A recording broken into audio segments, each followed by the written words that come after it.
சென்னை தாம்பரம் அருகே பல்வேறு இடங்களில் இருந்து திருடப்பட்ட 10 இருசக்கர வாகனங்களை மீட்ட போலீசார் திருட்டில் ஈடுபட்ட 3 பேரை சிசிடிவி காட்சி உதவியுடன் கைது செய்தனர். மதுபோதைக்கு அடிமையான சரவணன் என்பவர், உறவினர் வரதன் என்பவர் உதவியுடன் பைக் திருட்டில் ஈடுபட்டது தெரியவந்ததாக போலீசார் தெரிவித்தனர்.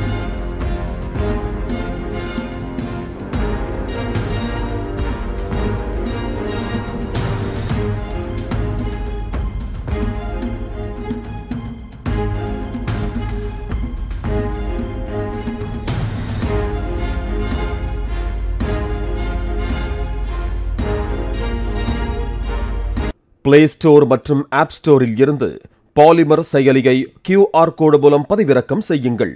செய்திகளை உடனுக்குடன் பெறுங்கள்.